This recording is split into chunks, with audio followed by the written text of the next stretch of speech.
નમસ્તે મિત્રો, હું છું ઈરવા। આજે આપણે આવી ગયા છીએ ચોટીલા માં ચામુંડાના દર્શન કરવા। આપણે તો સવારમાં ચોટીલા પહોંચી ગયા છીએ। ચોટીલા રાજકોટથી 45 અને અમદાવાદથી 180 કિલોમીટર થાય છે। અહીં નીચે પણ માતાજીનું મંદિર આવેલું છે। ડુંગર પર છે તેવું જ અહીં મંદિર છે। જે લોકો ડુંગર પર ન ચડી શકે તેઓ અહીં દર્શન કરે છે। ચાલો માતાજીના દર્શન કરીએ। ચાલો હવે આપણે ડુંગર પર ચડીએ। આ ડુંગર પર 650 જેટલા પગથિયા છે। એવી માન્યતા છે કે આ મંદિર પર 999 પગથિયા છે।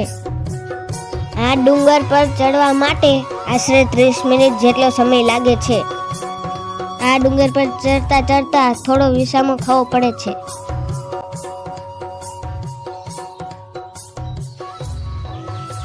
અહીં ગામનો સુંદર મજાનો નજારો જોઈ શકાય છે।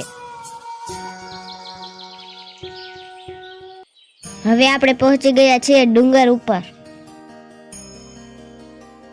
અહીં દૂર દૂરથી ભક્તો દર્શન કરવા માટે આવે છે। અધારે વરણના કુળદેવી માં ચામુંડા છે।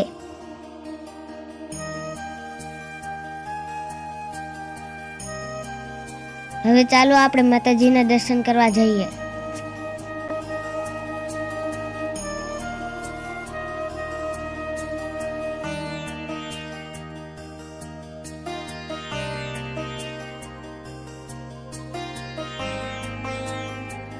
આ મંદિરની ઇતિહાસની વાત કરીએ તો ચંદ અને મુંડ નામના 2 રાક્ષસો હતા। તેનો ખૂબ જ ત્રાસ હતો। રાક્ષસોથી બચવા ઋષિમુનિઓએ હવન કર્યો। આ કુંડમાંથી માતાજી પ્રગટ થયા અને રાક્ષસો સાથે યુદ્ધ કર્યું।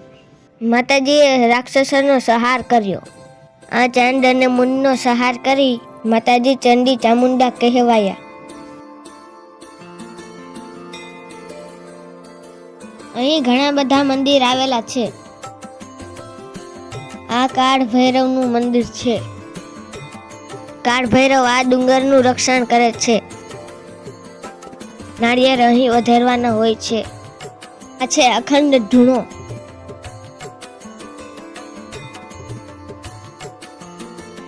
આ છે માતાજીનો સિંહ।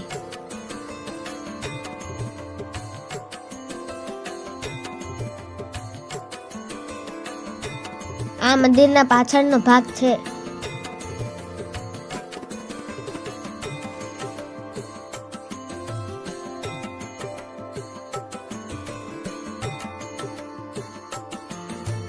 અહીં લોકો દ્વારા સિક્કા ચોંટાડવામાં આવે છે। લોકો દ્વારા ચોંટાડેલા સિક્કા જોઈ શકાય છે। અહીં સુંદર મજાની બેસવાની જગ્યા છે। ડુંગર ચડ્યા પછી માતાજીના દર્શન કરીને અહીં બેસવાથી ડુંગર ચડ્યાનો જરા પણ થાક લાગતો નથી। બધો જ થાક ઉતરી જાય છે। આ ડુંગર પર રાત્રે કોઈ રોકાઈ શકતું નથી। એવી માન્યતા છે કે રાત્રે માતાજીનો સિંહ આ ડુંગરની રક્ષા કરે છે। પૂજારી પણ રાત્રે આ ડુંગર પર રહી શકતા નથી। બીજી માન્યતા એવી છે કે કાળ ભૈરવ રાત્રે આ ડુંગરનું રક્ષણ કરે છે, એટલે કોઈને રાત્રે રહેવાની મંજૂરી નથી।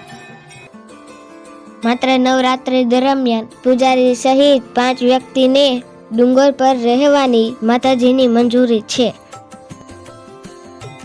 મંદિર ટ્રસ્ટ દ્વારા જણાવવામાં આવે છે કે આ ડુંગરની પવિત્રતા જળવાઈ રહે એટલે આ ડુંગર પર રાત્રે રોકાવાની મંજૂરી નથી। બાય બાય મિત્રો, મળીશું બીજા વિડીયોમાં।